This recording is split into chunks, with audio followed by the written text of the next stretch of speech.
En aquest vídeo anem a recordar com s'imprimia amb la impressora Miniap 2.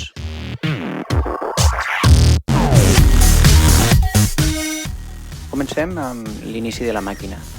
Engegarem la màquina amb el botó que hi ha darrere a la part dreta i quan s'hagi acabat d'engegar, inicialitzarem la màquina amb el botó Initialize. Confirmem l'operació i amb aquesta operació la màquina troba els seus punts de referència interns.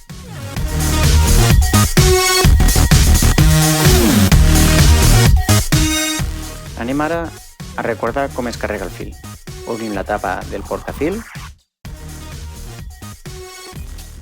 fiquem la punta del fil per el tub de niló que ens farà de guia fins que arribi a l'altre extrem.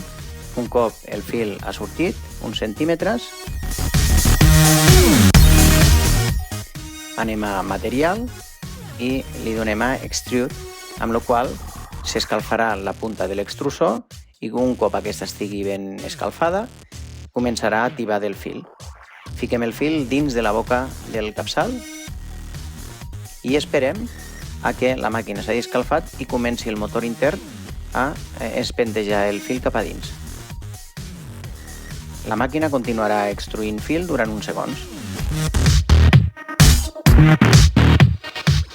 Retirem el fil sobrant. Ara ja tenim la màquina preparada per a poder enviar el fitxer. Acabem posant les tapes superiors i tapant el portarrotllos.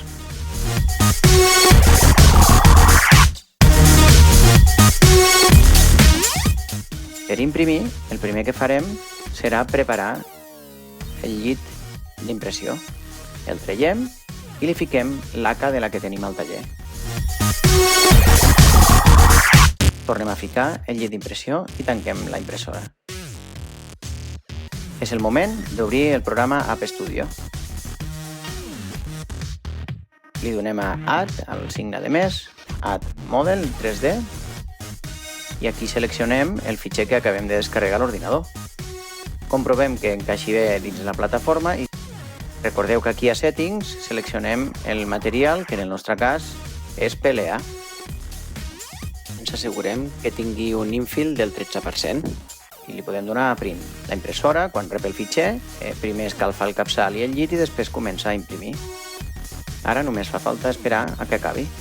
Un cop acabat, retirem cap a fora el llit d'impressió amb la peça impresa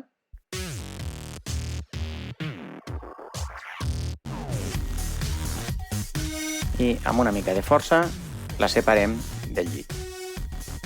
Sobretot, tornem a deixar correctament el llit d'impressió dins de la impressora i la tanquem. Si som l'últim torn del dia, podem parar-la per el botó.